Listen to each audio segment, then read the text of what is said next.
Hello everyone. In this video, we will go through the design of isolated footing in RCDC.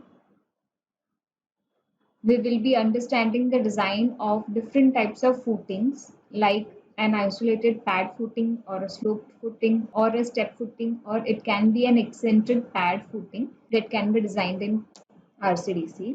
We will also go through the design settings that are available in RCDC for the design of footing as well as for the performance of pressure checks and stability checks. There are different detailing and drawing settings. Then there is an option to add the load combinations separately for design as well as for sizing and stability checks and separately for crack width check.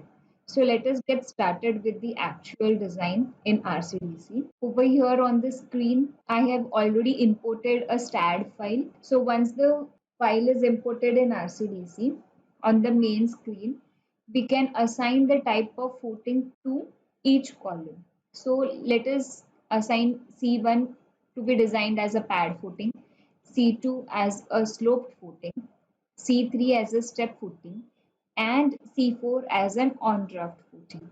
So the basic difference between a step footing and an on-draft footing is that when we specify the raft thickness, RCDC will maintain same thickness for the first step for all the footings. In the case when all the footings are connected by a common draft. So basically this type of footing is mostly used in the basement structure where the thickness of the raft is common for all the footings which are in turn a pad footing. And the design concept of a on draft footing is same as that of a step footing. Okay, so once we have set the type of footing on this input data tab, we can go ahead for the settings and just look into the general settings form. This is the default settings that is available. Now we can start on with providing the settings. So first one is use gross SBC. So whenever we select this option, the consider overburden will automatically get selected. But however, this option can be unselected if it is not desired to consider the soil weight for the pressure checks. So to understand this, I have created a comparison study wherein on the left side we have use gross SBC option selected. So whenever the gross SBC is selected, the SBC value including the overburden soil will be calculated.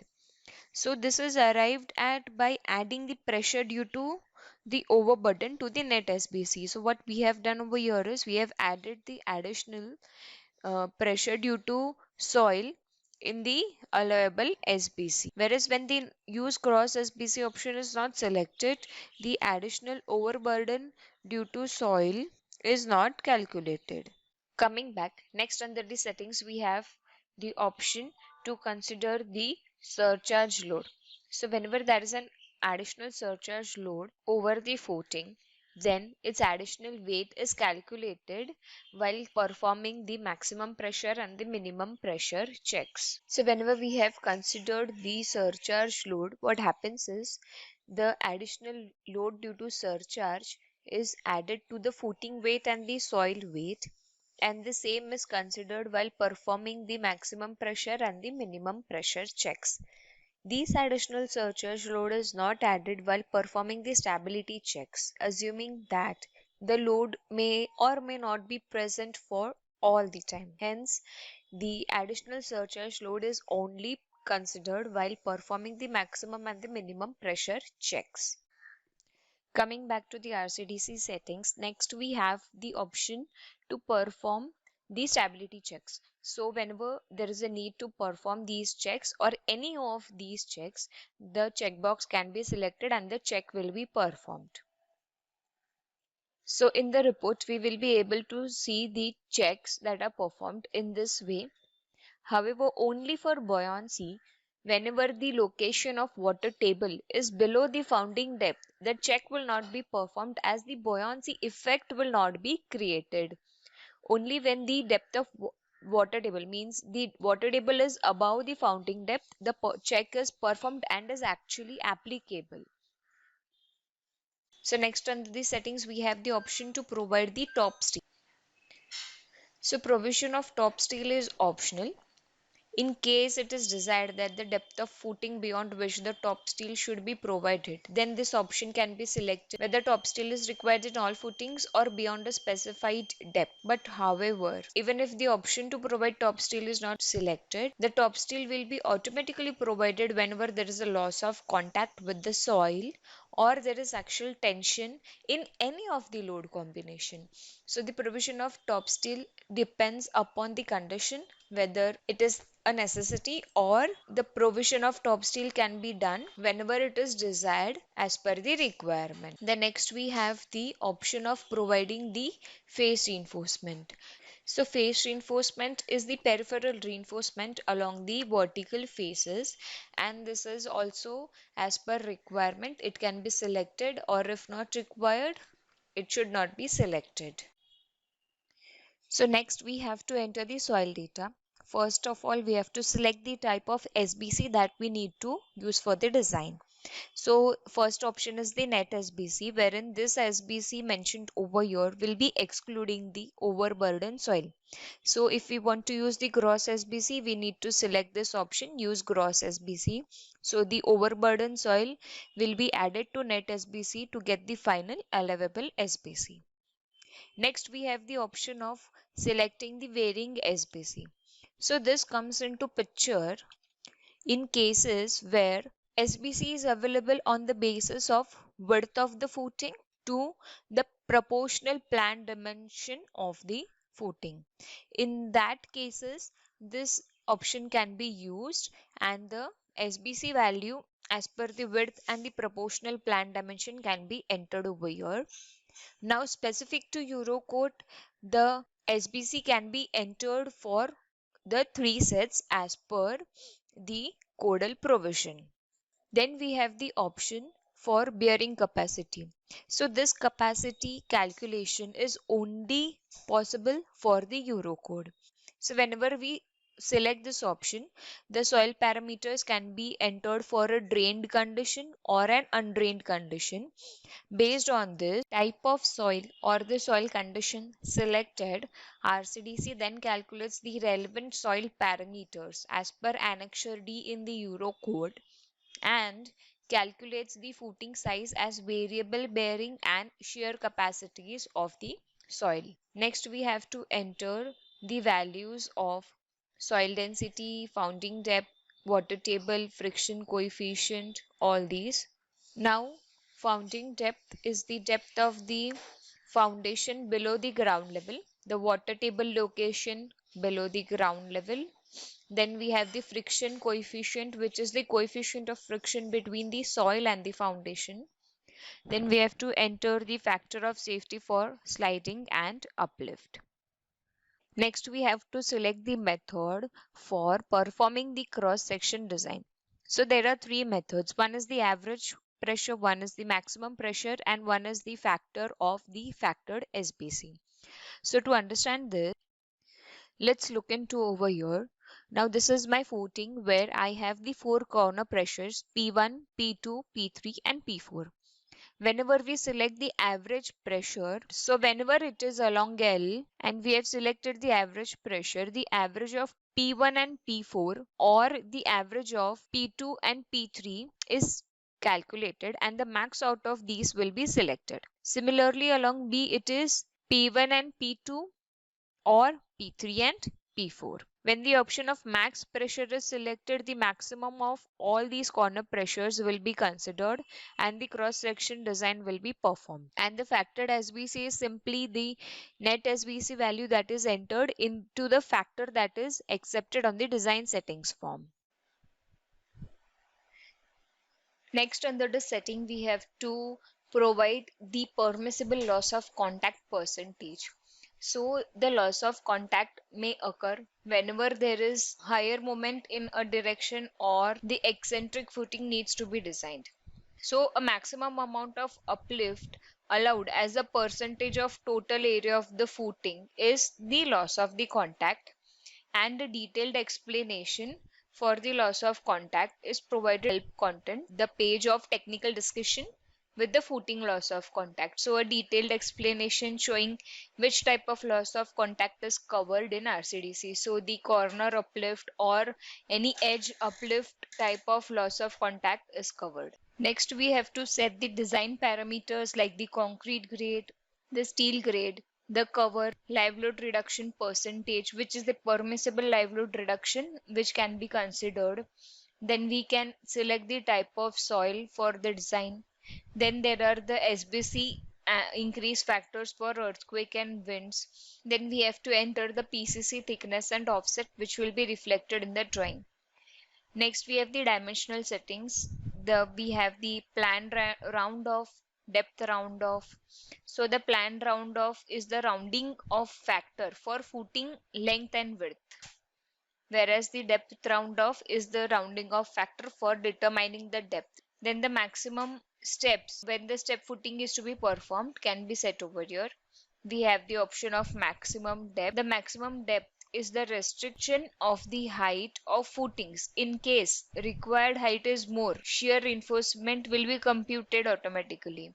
So if we have restricted the maximum depth as 500, whereas the required for shear is 600 mm, so RCDC will provide a maximum of 500 mm with the additional provision of the shear stirrups as per requirement. Then we have the option for setting the plan limits. So this option sets the eccentric distance in X or Y direction. It allows the user to set maximum extent of footing, and it also captures maximum possible offset from corresponding face of the column. So by mentioning distance over here, we can make the footing as an eccentric. Let us assume that C5 is an eccentric footing with 650 mm of eccentricity in the X direction. So that's all with the general settings. Then we have to go to the reinforcement settings.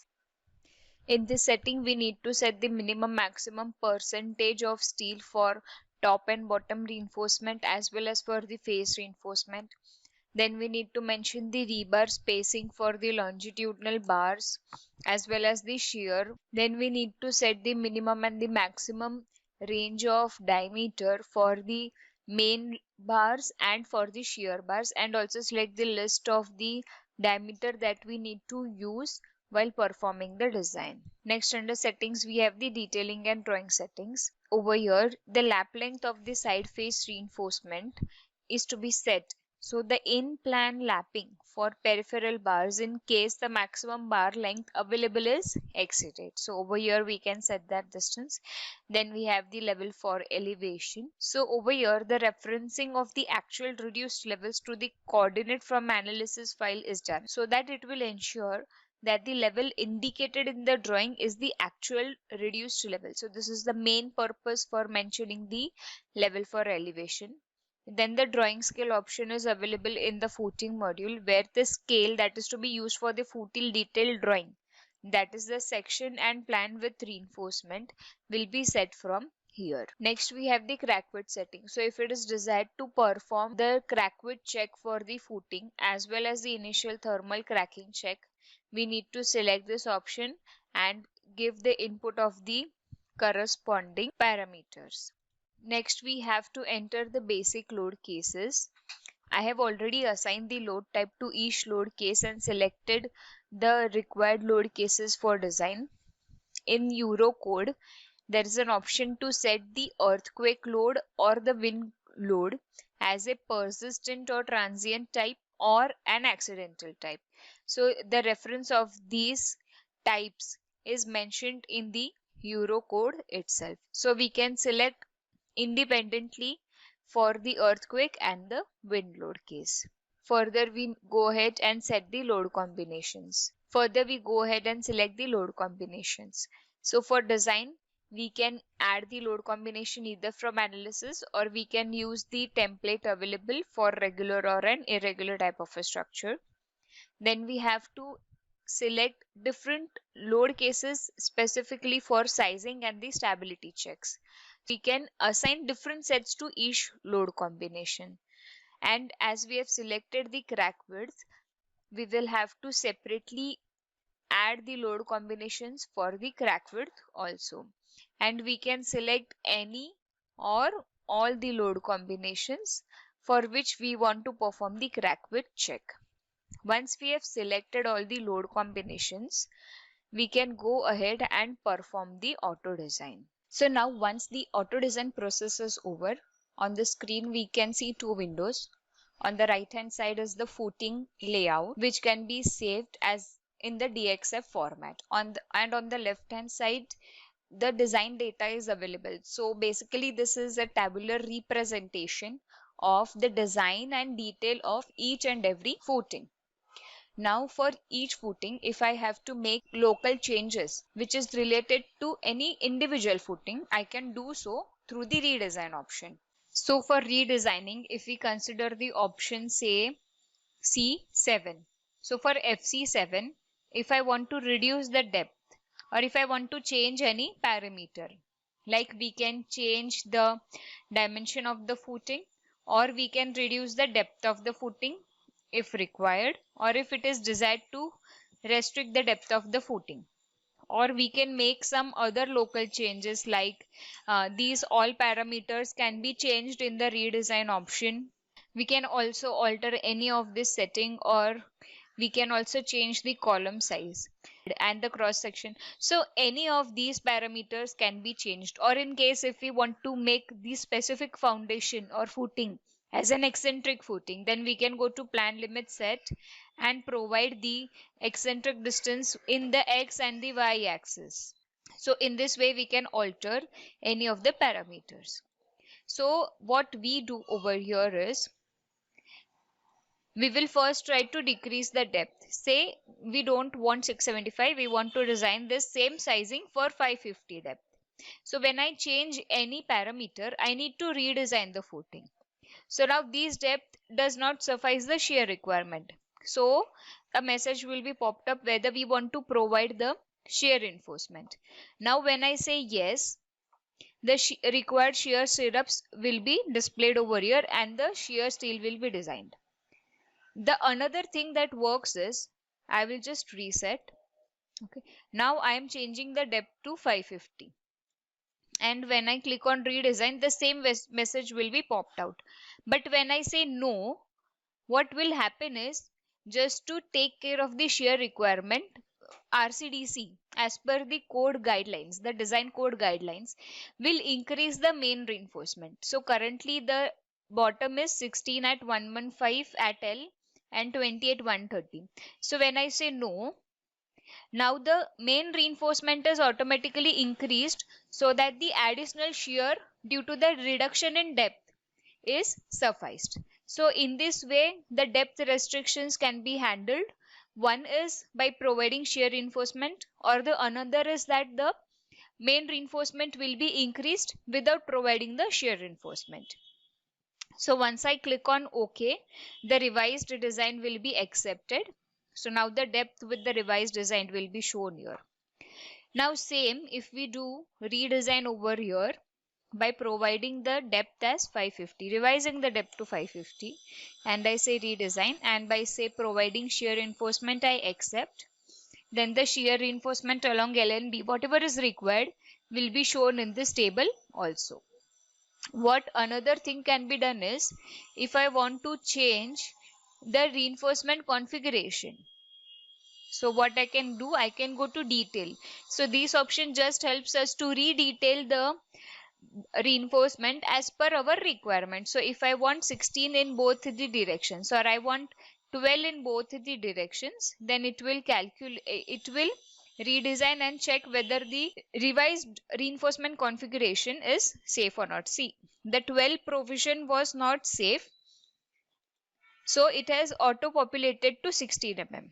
Now if I still go ahead to check why not 12, so the minimum spacings mentioned over here is 100 mm. Now if I keep it as 75 mm or 80 mm, something like that, then for 12 it will try to recompute the AST required and with 12 mm diameter and minimum spacing. If the requirement of 12 mm with minimum spacing gets fulfilled, then only RCDC will go ahead and provide 12 mm, else it will come back to the actual requirement. So in this way, one can redetail the reinforcement configuration, but at the same time, RCDC internally checks whether the revised redetailing is sufficing the design requirement or not. The another option on right click is we can ignore any particular footing if we don't want to design it. One is we can copy the reinforcement. So when I go to copy reinforcement, say 16 at 120, I say copy reinforcement. I want to try it for this configuration. When I right click, I get an option to paste reinforcement. But while doing so, RCDC internally always checks whether the design requirement is sufficed or not.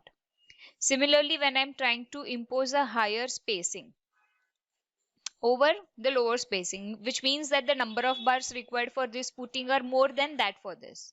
Now I say paste reinforcement. So it automatically shows that the reinforcement cannot be applied because the design is not getting sufficed.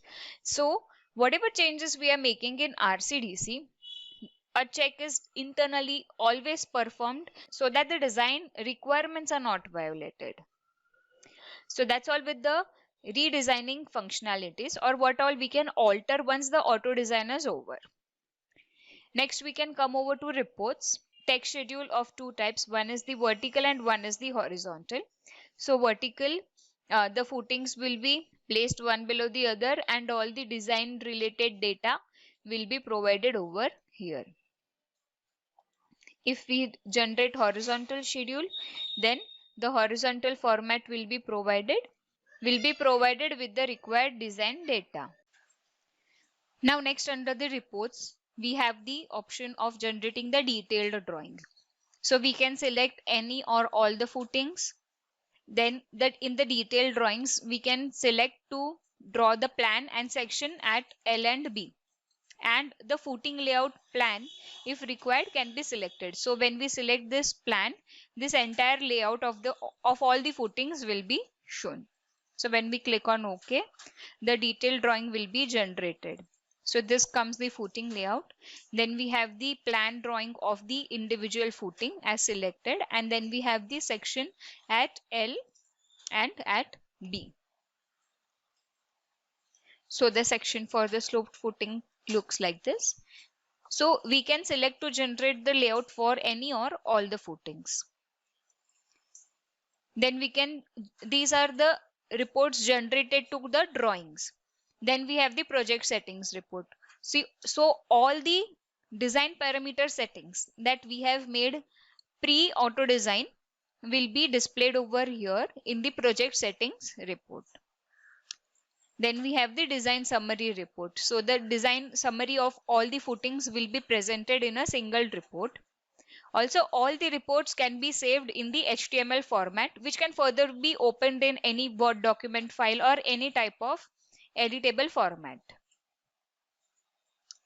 Then we have the detailed design calculation. So when we check the detailed design calculation for FC1 and say FC5, which is an eccentric footing, we get the nomenclature of the terms used at the starting of the report. Then are the code references. Then the general data of the individual footing with which the footing is actually designed. Then the maximum and the minimum pressure checks. Then the check for buoyancy. As in the settings, we have mentioned that the water table is at 5 meter and founding depth is at 4 meter. So the message for buoyancy will be displayed over here. Then the design for bending will be available along LNB, one-way shear along LNB, and the punching shear. So specific in Euro code, punching shear is performed first at 2D from the column face and another at the column face itself. So both the checks are performed. Then we have also opted for the crack width check. So the design is checked for the crack width condition, whether the design is sufficient for taking the crack width or not. The stress limit check is also performed. So now for the FC5, which is an eccentric footing, the design calculation is generated. What the difference is that the analysis moment will be added with the additional eccentric moment, and then we get the final design moment, which will be used for performing all the checks like the maximum pressure, minimum pressure check, then the sliding and overturning check, and also for bending. So next we have the pressure check table. So for FC1, in this table, for this particular footing, the maximum and the minimum pressure will be calculated for all the available load combinations. So both the critical values over here will be highlighted in the blue bold. Then a separate table for stability checks is also presented over here, and the factor of safety for all the stability checks will be displayed over here. Then we have the crack width check table. So only a report wherein the crack width data will be presented.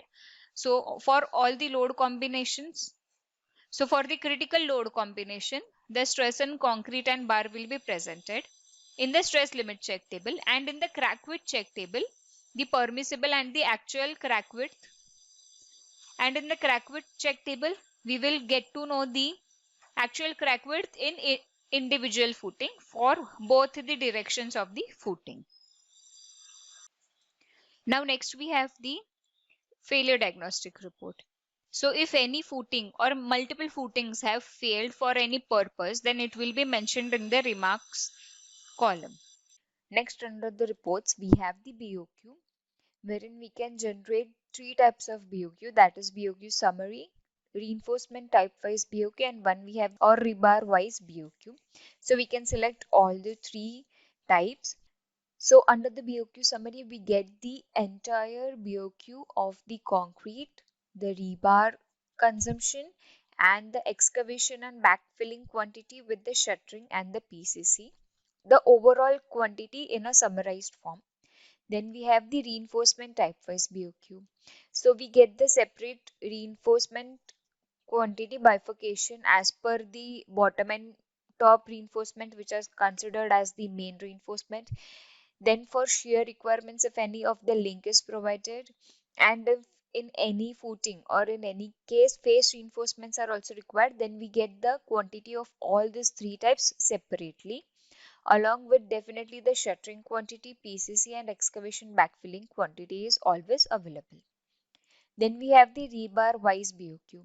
So the consumption of individual diameter wise BOQ will be available in this type of the BOQ. So that's with the report. Next we have the option to generate the BBS. So we can again select any or all the footings for getting the BBS. We can enter the maximum rebar length over here and also edit all of these parameters, like we can start the rebar numbering from 1 or 10 as per the requirement. Then the length rounding off can also be provided, and the LD factor, which is dependent on the grade of concrete and steel, is automatically calculated as per the formulations available in the design code. And we can select the footing, and when we click on generate, the BBS in the drawing format is generated. So in the individual footing layout, we get the nomenclature of the bars, wherein B1, which will represent 16 diameter at 135, and B2 will represent 16 at 165. Similarly for T3 and T4, the nomenclature goes the same. So when we see over here, we can refer to B1, which is the horizontal bar in the bottom, and B2, which is shown as the dot bar, which is going in the another direction. Similarly for top, the nomenclature is provided. So when we go over here in table, we get the number of bars for B1, B2 and T3, T4. Bar numbers, what is the diameter of the bar, and we get the cutting length of the bar. And further, the bifurcation of the cutting length in terms of A, B and C, which is dependent on the bar shape, is provided over here. And then we have the summary for the length of the bar and the total weight of the diameter of the bars used. So that's all with the report generation and also with the design of footing in RCDC. Thank you.